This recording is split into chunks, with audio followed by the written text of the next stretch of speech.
Sigma शब्द सुनते ही आपके दिमाग में क्या आता है? सिग्मा कोई ट्रेंड नहीं है, यह एक माइंडसेट है। एक ऐसा माइंडसेट जिसकी जड़ें सोसाइटी में नहीं बल्कि नेचर में हैं, खासकर वुल्फ मेंटालिटी में। वुल्फ को कभी कंट्रोल नहीं किया जा सकता और रियल सिग्मा मैन को भी नहीं। आज हर कोई सिग्मा पर्सनालिटी बनना चाहता है, लेकिन हर कोई सिग्मा मैन बन नहीं पाता, क्योंकि सिग्मा की क्वालिटीज अट्रैक्टिव नहीं बल्कि पेनफुली पावरफुल होती हैं।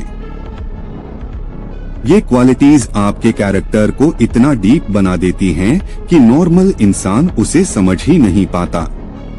Fake sigma males pain, problems और प्रेशर से भागते हैं, लेकिन रियल सिग्मा मेल अपनी मैस्कुलिनिटी को ओन करता है। उसे पेन और प्रेशर में ही ग्रोथ मिलती है, एक ऐसा पेन जिसे नॉर्मल ह्यूमन इमेजिन तक नहीं कर सकता। अगर नॉर्मल इंसान सिग्मा लेवल पेन सह ले तो उसका कंट्रोल टूट जाता है, वो इरिटेटेड, एंग्री और डिस्ट्रैक्टेड हो जाता है। यही वजह है कि एस्केप आसान लगता है और डिस्ट्रैक्शंस हर जगह रेडी हैं। लेकिन अगर आपको सच में टॉप क्लास मैन बनना है तो आपको टॉप लेवल पेन एक्सेप्ट करना ही पड़ेगा। अब सवाल ये है, क्या आप पेन एक्सेप्ट करने के लिए रेडी हैं? कंट्रोल आपके हाथ में है। आपका टाइम, अटेंशन और एनर्जी कब, किसे और कितना देना है, ये डिसीजन आपको खुद लेना होगा। और हर दिन सबसे ज्यादा टाइम, अटेंशन और एनर्जी आपके पर्पस को जाना चाहिए। अगर आप एक real powerful sigma character build करना चाहते हैं तो ये सिर्फ शुरुआत है। आने वाले चैप्टर्स में आप जानेंगे क्या करना है और क्या नहीं करना है। कोई थ्योरी नहीं, मेरे पर्सनल एक्सपीरियंस और प्रैक्टिकल तरीकों के साथ। तो बताइए, क्या आप रेडी हैं? Welcome to chapter 1।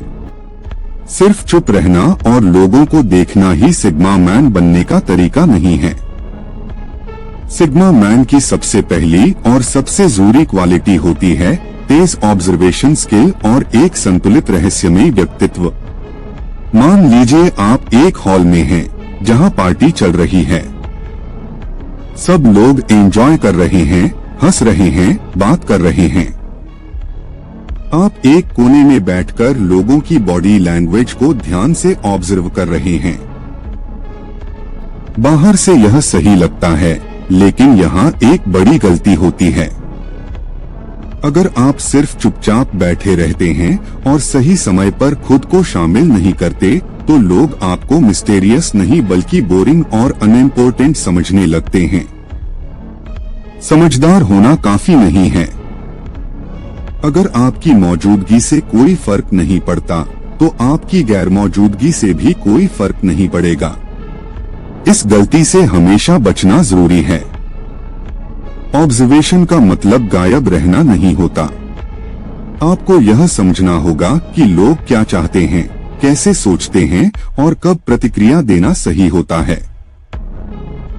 सिर्फ देखने से नहीं, सही समय पर जुड़ने से आपकी पहचान बनती है।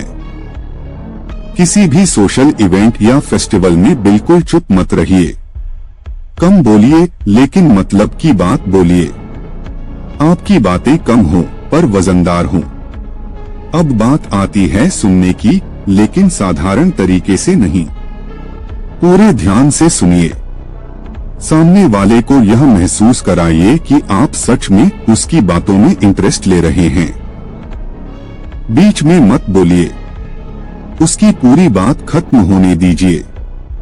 याद रखिए, बोलने वाले बहुत हैं, लेकिन ध्यान से सुनने वाले बहुत कम। और जो इंसान सामने वाले को यह एहसास करा देता है कि उसकी बात सुनी जा रही है, उसे कोई भूल नहीं पाता। हाई रिस्पेक्ट ऐसी चीज नहीं है जो किसी से मांगी जाए। आपने देखा होगा, जो लोग सबसे ज्यादा मुझे रिस्पेक्ट दो कहते हैं, वही सबसे ज्यादा इग्नोर होते हैं।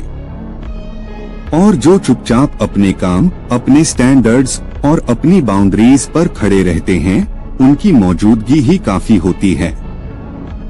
उनके लिए कोई अनाउंसमेंट नहीं करनी पड़ती। ये रास्ता आसान नहीं होता।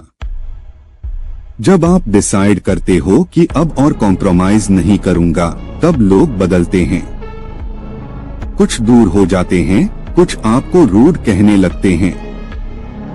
उस वक्त अकेलापन चुभता है, लेकिन वही लोनलीनेस आपको सिखाती है कि आपको हर किसी से पसंद किए जाने की जरूरत नहीं है।